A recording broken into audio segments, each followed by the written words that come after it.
I don't like gang stuff. I am not gang gang. You know what I'm saying? I do not gang gang. I don't like gangs. I don't like conspiracy. I don't like the word Rico. Like none of that. So, you see the young boys say, you ain't got no body. When it comes to business, 50 Cent has been rock solid from the start. No hesitation, no fear. His name still carries weight in the streets and hoods everywhere because, unlike many rappers who have to pay off gangs just to move safely, 50 doesn't. Answer to anyone. No street tax, no extortion, nothing. Always made early residents. I am not gang. I do not gang bang. I do not like Rico. I do not like conspiracy. Keep both of those brothers away from me. These laws were designed to bring down the mafia. When you think... And that right there is why he's had beef with some serious street figures. Major players with real influence like the Crips. Most rappers wouldn't dare cross that line. But 50 never backed down. Now, as he gets older, he's revealing more about his past enemies, especially why the Crips still don't want any problems with him. The relationship started to go south with 50. I was tolerating a lot of undesired energy. Let's be clear, 50 Cent isn't any gangbanger. He's said it a million times, and it's been obvious from the start. Growing up in the tough streets of South Jamaica, Queens, he never needed a crew to stand his ground. He made it crystal clear. I am not gang. I do not gang bang. I do not like Rico. I do not like conspiracy. And against my advice, he prompted the homies to take the stage with him, and he announced to the San Diego crowd something to the effect of, what's wrong with this picture? I'm a New York with 100 Crips on stage. But let's not get it twisted. Just because he left that life behind doesn't mean he isn't connected or respected. Back in the day, 50 got caught up selling to an undercover, and when the cops raided him, they found a stash and a weapon. That was his wake-up call. 50 was the type of dude, he was outside when he was 12 years old. You know, his mother and father, he didn't have too much knowledge of them. He had knowledge of his mother, but his father. He knew he had to leave the street life behind before it took him down for good. But that didn't mean he was moving like a target. Far from it. Enter Spider, a full-time wow, who tried to unite GUnit and the Crips under the same banner. Out of loyalty, 50 and GUnit rocked with him, even letting him bring hundreds of Crips on stage during their performances. But that affiliation brought some serious heat. One show even got canceled because the crowd was packed with Bloods. You see the problem, right? With Boo Boo, I'm not even calling 50. 50 was a street that basically said the street, but was still involved in the street and started rapping. You understand what I'm saying? And it didn't stop there. Spider Lock's music video shoots were getting lit up with bullets. Things were getting real out here, with rival gangs pulling up and the situation getting way too dangerous. 50 wasn't about to let all that chaos interfere with his business. So at some point, he had to make a move. Spider Lock had to go. Because you wasn't involved with what made it fall apart in the beginning. So, nah, we cool. You can play it out. He's a rapper, man. This is hip-hop. In the heat of it, you actually got beef. And when things fell apart with GUnit, Spider Lock didn't even fight for his spot. Word on the street is he was so shook, he just disappeared. No resistance, no pushback, nothing. Paperwork and henchmen in the mix supposed to come through, and I guess they gun jammed, but we had God on that side, and they backed out on the hit. But listen, at the end of the day, when the kid got slapped, right? It's all fair and war. You already know it's gonna go. That right there tells you everything about who really held the power. 50 Cent has never been afraid to stand toe-to-toe with the biggest names in the game. You all remember Suge Knight, right? The man who had everybody on edge back in the day? Well, 50 wasn't one of them. When Suge tried to press him early in his career, 50 stood firm. No hesitation, no backing down. That's just facts. He even pulled up to the Indoor Club video shoot, knowing Suge was out there trying to shake things up. But 50? He walked in like it was just another day. And let's not forget his legendary war with Murder Inc., one of the wildest feuds in hip-hop history. Back in 2000, 50 got stabbed outside the Hit Factory studio in New York, all because of his beef with Ja Rule and Murder Inc. One of their artists, Black Child, claimed it was self-defense, but we all know how that played out. 50 needed 3 stitches after that attack, but did he fall back? Never. Instead, he cranked up the heat, even more. And when it comes to pettiness, 50 is undefeated.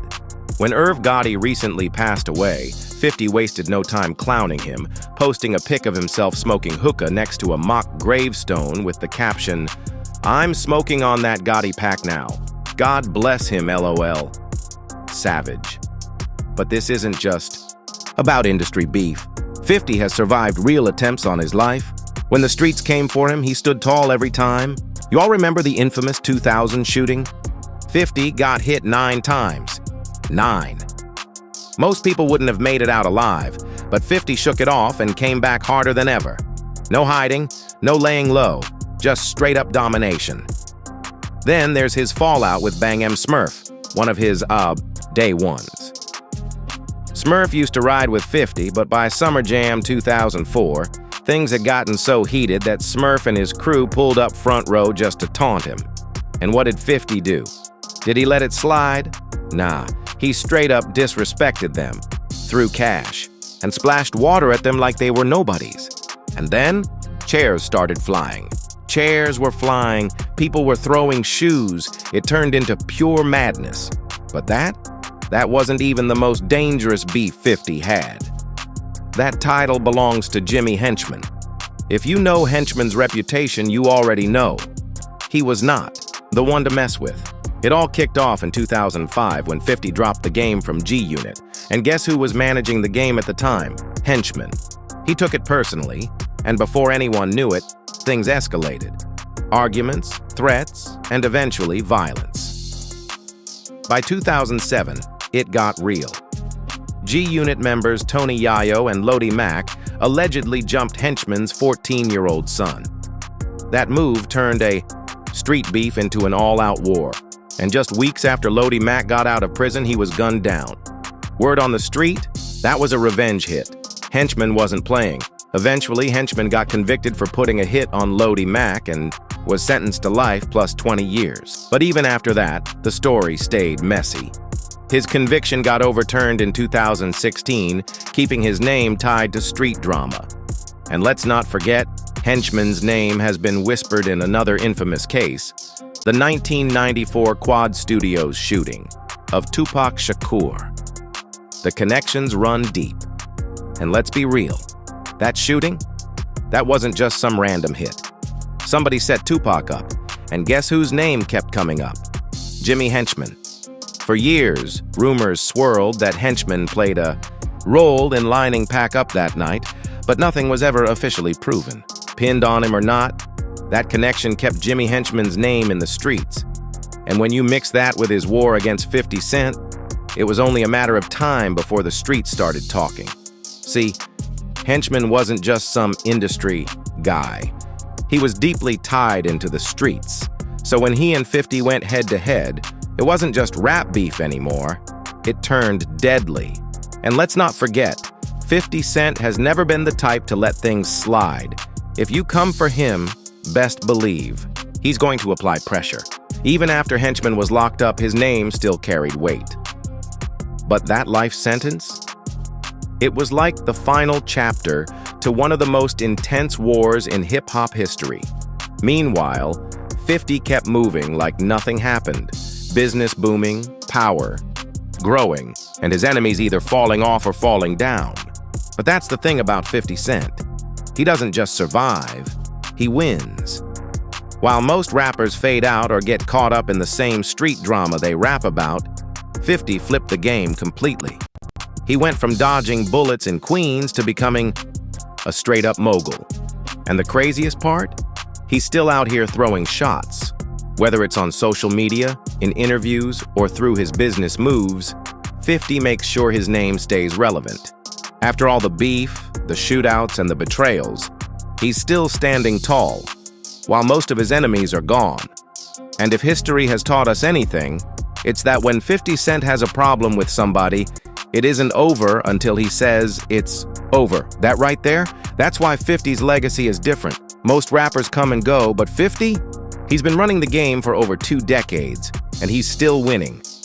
Look at the names that tried to take him down. Murder Inc., Ja Rule, Jimmy Henchman, and even Suge Knight.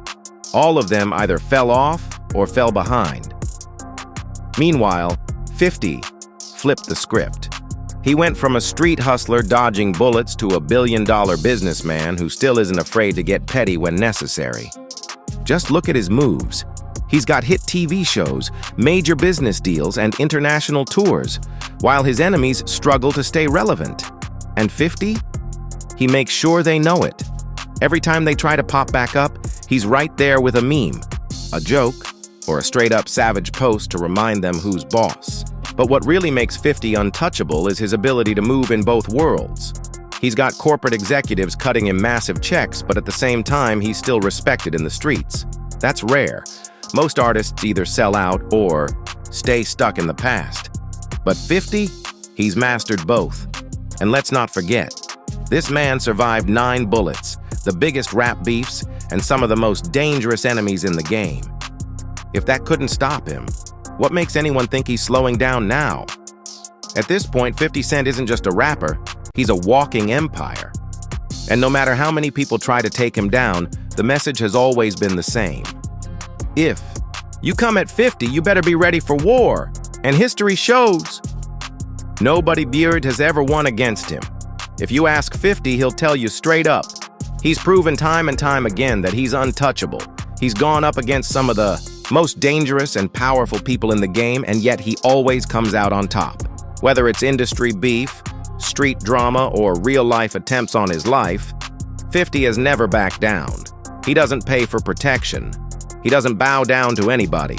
And most importantly, he's got the resources, the connections, and the fearlessness to handle whatever comes his way. That's why his name still rings bells. That's why even the Crips have to think twice before crossing him. Now here's where you all come in. What do you think? Was cutting off Spider Lock and the GUnit Crips the right move, or was it disloyal? Does 50's fearlessness keep him on top, or is it really about his connections? And should more artists follow his lead and stop paying street tax? Drop your thoughts in the comments. Don't forget to like, share, and subscribe, and hit that notification bell so you never miss an update. More wild stories, more receipts, and more drama are coming soon. See y'all in the next one.